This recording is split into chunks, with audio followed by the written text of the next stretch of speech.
Ladies and gentlemen, behold, Mezco 112 Collective, Gangreene Estates, Theodore Sodcutter.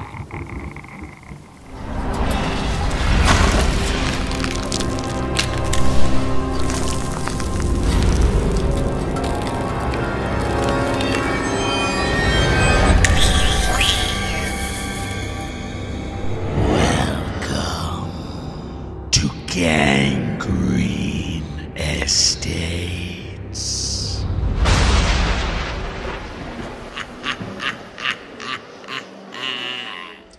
Yes, so here we are with my review of Theodore Sodcutter. First of all, let's take a look at the box. It's not a Rumble Society release from Mezco, so we don't get the little black box with the flaps.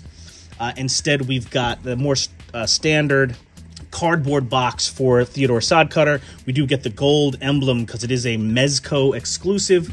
Again, Gangreene Estates appears to be a new subline from Mezco that I am super pumped up about. Very much getting some like creep show, Tales from the Crypt kind of vibes. And taking a look at the box, first on the front of the box, there was some great art here with an illustration of Theodore Sodcutter there holding his lamp. And the style of the art is very much, like I said, in the vein of a Tales from the Crypt or a Creepshow kind of idea. And then on the side here, we have some great art of Theodore Sodcutter here, the groundskeeper, the ghoulish groundskeeper, with a bunch of these little glow-in-the-dark guys. These are the Graveyard Gremlins. They were available as a 13-pack for 13 bucks. From Mezco when Theodore Sodcutter went up for pre-order. They are totally sold out now. Unfortunately, I did not grab any of these guys. And then on the back here, oh baby, some more beautiful art of Theodore Sodcutter, the ghoulish groundskeeper, trudging through the graveyard with some great gargoyles. He's still carrying his lantern in the moonlight. Some more really great art on the back here. Really beautiful packaging. And then on the other side here, just the Gangreene Estates logo, which I presume we will be seeing a lot more of in the future. And now this is Mr. Sodcutter with the box open. You can get a pretty good look of what looks like almost like an infrared scene on the back, on the inside cover of the box. Maybe you can use that as a backdrop. Looks like maybe it came right out from the Beastie Boys So What You Want video. And also Mr. Sodcutter still in his plastic prison. So getting Theodore Sodcutter, or Teddy Sods, as I like to call him, out of the box, getting the figure out. The first thing that strikes you is, of course, the form. Again, he is supposed to be a ghoulish groundskeeper, and Mezco really leaned into that theme and conveys it largely with these incredibly creepy, long, gangly arms, his little spindly legs, and of course, a big hunchback there on his back, which appears to be solid onto the figure. I'm not going to take the cloth goods off. I'll leave that to perhaps Dorklayer, who may do that one day. First, let's get into the soft goods. They really feel weathered. They are kind of like a green. You have like the outer coat here, which is a weathered green beat up jacket that, like, you know, Mr. Hyde might wear. He's got a little scarf here and a vest underneath, and all of his soft goods are appropriately, you know, beat up. He's been, you know, he's been through it a little bit here.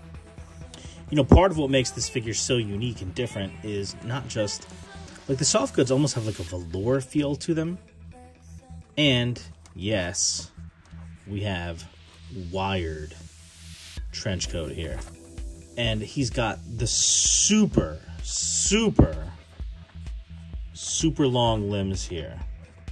Now, the soft goods do sort of hinder the arms getting too far up, but you can see how far they go. The length of these limbs certainly give it a creep factor, which is difficult to capture unless you have this gross guy in your hands. Now let's take a look at some accessories here, and we'll start off with the hands. Of course, there are a billion hands. There are 7 sets of hands. There are closed fists on the figure in the package. There are kind of splayed out, spindly, bony, zombie-like finger hands. There are straight up gripping hands. There are slightly come hither hands. There are sort of mismatched finger pointy and tickle your neck. There are holding a giant grapefruit hands. And then, of course, talking while you're Italian hands. Not to be outdone, we've got a bunch of heads. First, we have Squinty, you know, in the box head. Then we have freaking Captain Insano Nightmare Fuel head with a translucent blue tongue, if you didn't notice already. Then we have Creepy Smiling Guy head. Then we have Scary as Hell Goblin Zombie head with big giant razor teeth. And finally, Creep Show, a decaying head with eyeball falling out of head. I should point out as well that there is a light up feature in the head. You just pull off the headpiece, and there is another piece into the normal neck peg that has a spot for the batteries, which are included, and we will take a look at that now. The way the light up feature in the head works is the component, the light, is actually on this ball peg, which fits right in the neck peg of the figure. And there's a little switch underneath where you can turn the light feature on, as you can see there. And then it fits nicely back into the figure's neck. So you have the light turned on, you fit the head over top. Now you have the head with the light coming out of the eyes. Not super easy to see in the light. I'll try to get some footage or a photo in the dark so you can see the lights a little bit better. And man, he does look ghoulish and terrifying like that. But the cool thing is, doing the lights like this means you still have movement in the head. Whereas, for example, like with Dr. Fate, the way the light is constructed in Dr. Fate, you don't get much head movement. This is a little bit more like, for example, Darkseid. But word to the wise, with the light up features here on this figure, it is battery powered, and it does come with batteries, but they are the tiny watch batteries. Small enough to fit in this thing. So just be careful when you're handling them. They're very easy to lose.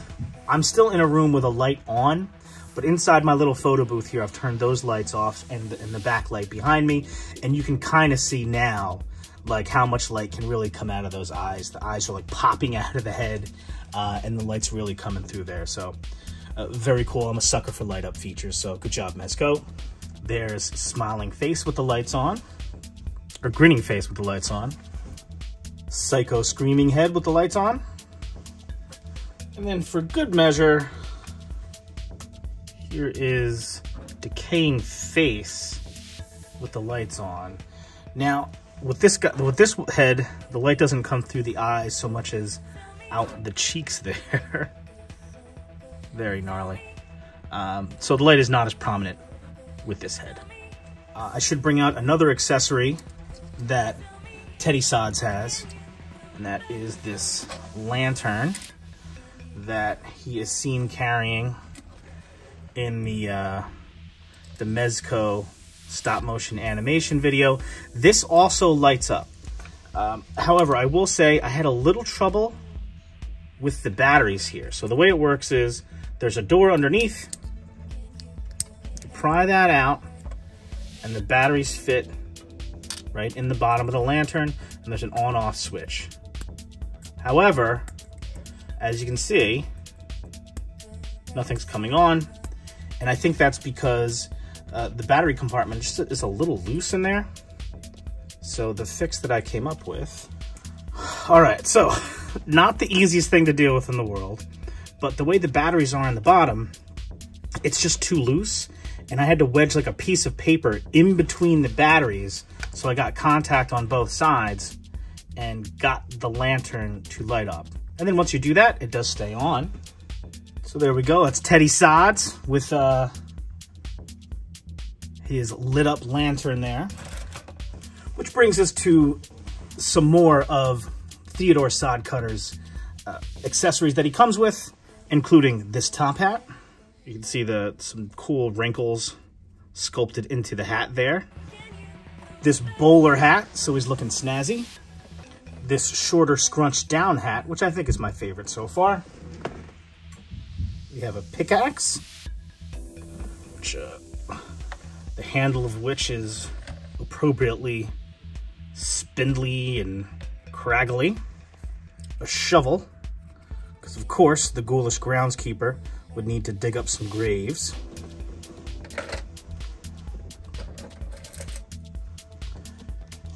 This cool bag with a skull clasp on it, and it does open up so you can fit this guy in there.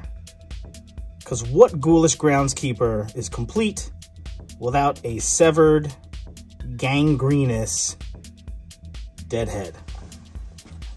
As you can see there, the head does fit in the case. And then finally, we do have this gravestone, which reads, Theodore Sodcutter rests in this spot, dug his last grave, laid down to rot. And there's some nice detail there on the gravestone with the skull and some roses on there. And the idea, according to the package, is that you can tie this gravestone onto Theodore Sodcutter's back using this twine. And then last but not least, of course, you get the Mezco 112 Collective baggie to put your accessories in if you want to get rid of the box. A cool Gangreene Estates base. And the very nice Mezco figure stands. So that's it. That's my review of Mezco's 112 Collective Gangreene Estates Theodore Sodcutter. I think he's a great introduction to this Gangreene Estates subline. I can't wait to see where they go next. They really, really leaned into the creepy, ghoulish factor here. So if you ordered this guy, I think you'll like him a lot. Currently, he is available to jump on the wait list on mezcotoys.com. Check around, third-party sellers might have him.